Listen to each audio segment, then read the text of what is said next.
Bonjour, moi c'est Clémence et vous êtes sur Esprit Marketing. Et aujourd'hui, nous allons parler de l'origine du marketing. Eh bien, d'où est-ce que nous vient cette discipline si excellente, cette discipline qui nous permet de se faire connaître et d'avoir des clients? On en parle tout de suite sur Esprit Marketing. Le terme marketing est en fait dérivé du mot mercatus, du latin qui veut dire marché, pour désigner une classe, donc un marché dans lequel les gens vont pour acheter et pour vendre. Le terme marketing apparaît pour la première fois dans les dictionnaires au XVIe siècle pour désigner encore une fois cette action-là d'aller au marché pour acheter et vendre des produits. Du côté des Français, on nous parle d'un marchand bordelais qui vendait son produit au fait à plusieurs familles. Ce faisant, ce marchand allait adapter son vin en fonction des poches, des familles et en fonction des castes sociales auxquelles il allait parler. Il allait adapter son discours, adapter son produit à chaque différente famille afin de pouvoir le vendre.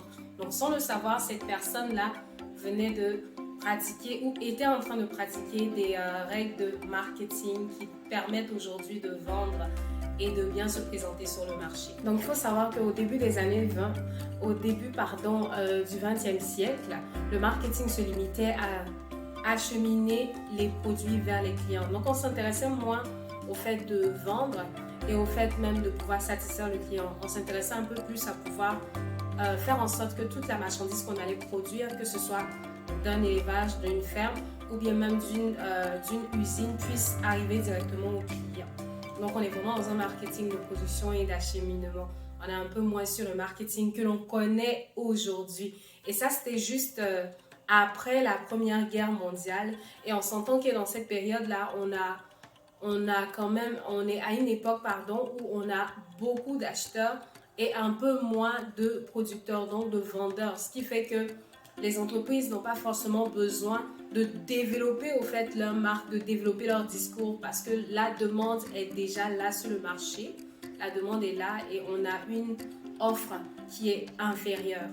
Par contre, on remarque que quelques années après, donc 2 décennies après, on remarque le niveau de demande et le niveau de l'offre sont pratiquement équitables. Et c'est la première fois que cela arrive.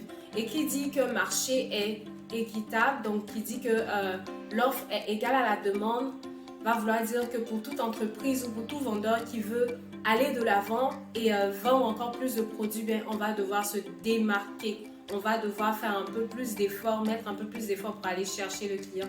Et c'est à ce moment-là que le marketing va rentrer en jeu, va rentrer dans le game pour pouvoir aller parler à cette tranche de clients-là, quitte à même aller saisir les clients des compétiteurs pour qu'ils viennent acheter nos produits. Le marketing apparaît comme discipline universitaire dans les années 60, je pense fin des années 50, où cette discipline-là, cette filière-là est étudiée aux États-Unis, est étudiée dans les universités américaines pour savoir un peu plus au fait sur l'art de la vente, la science de la vente et aussi comment satisfaire ses clients, comment acheminer ses produits aux bons clients au bon moment. Avant d'aller plus loin, je vais vous inviter à vous abonner, à liker la vidéo, à la partager avec vos amis, puis à activer la cloche des notifications pour recevoir toutes nos vidéos et pour nous soutenir. Pour suivre un peu l'évolution de marketing tel que nous le connaissons aujourd'hui, mais ça va être ce qui suit. On va se baser sur, bien sûr, les États-Unis parce que c'est de ce pays-là que nous viennent presque toutes les tendances en termes de business. Donc, dans les années 800, fin des années 800, le marketing ou la publicité ou la promotion va principalement se faire dans l'imprimé, à travers l'imprimé, donc à travers les journaux, à travers les magazines imprimés. Et aussi, au début des années 1900, le marketing et la publicité va se faire un peu plus à travers les radios. À travers la radio, les gens vont faire passer leurs annonces, faire passer leurs informations concernant leur commerce, ainsi de suite. Donc, dans les années 40 et plus, avec l'avènement de la télévision, on va voir que la publicité, la promotion et le marketing vont prendre une ampleur avec la possibilité de pouvoir voir les produits à la télé sur un écran, de pouvoir voir comment les gens utilisent ces produits-là, comment est-ce que ça fonctionne, ou de voir des gens qui nous représentent en fait utiliser les choses à la télé. Donc c'est ce qu'on va voir. Puis dans les années 60, même avant ça, on avait aussi une abondance de publicité d'affiches publicitaires, donc de billboards, donc de pancartes publicitaires, on va dire, un peu partout dans les grandes rues pour faire la promotion des produits. Donc, dans cette période-là, on avait non seulement la radio, la télévision, mais aussi les grandes affiches un peu partout dans les rues. Le marketing continue son évolution, donc avec l'avènement de l'Internet dans les années 80, fin des années 80, on a le marketing maintenant qui va doucement infiltrer le domaine de l'Internet avec la création de sites Internet ou le partage d'informations concernant des entreprises et leurs produits, mais c'était vraiment à petite échelle vu que tous les foyers ne possédaient pas d'abord un ordinateur. Donc avec l'avènement de l'Internet, on a aussi la création des emails, mais à ce point-là, on ne va pas utiliser forcément les emails pour faire de la promotion et du marketing. Donc, c'est vraiment après, je pense, à partir de 2009-2008 qu'on va commencer à considérer les emails pour pouvoir faire passer les messages.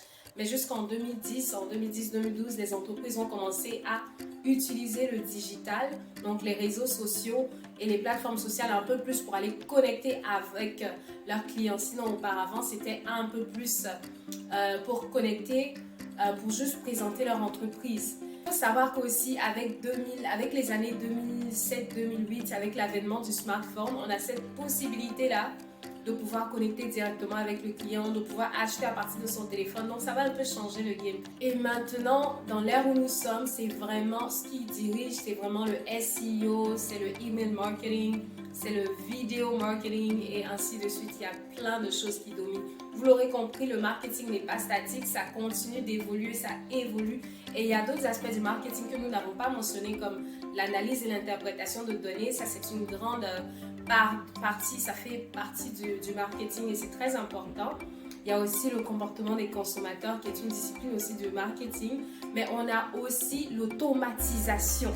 L'automatisation qui est un des aspects les plus importants de marketing. Qui dit automatisation, parle de email marketing, parle de possibilité d'aller traquer le client ou le visiteur qui vient sur un site internet, parle de possibilité de laisser le client à travers une sorte de tunnel, à travers une sorte de cheminement depuis son premier contact avec le site internet d'une entreprise jusqu'à ce que le client achète un produit, jusqu'à ce que même on fasse derrière ou après des actions de service après-vente. Voilà, le marketing, c'est une discipline qui évolue, qui change, qui s'adapte constamment.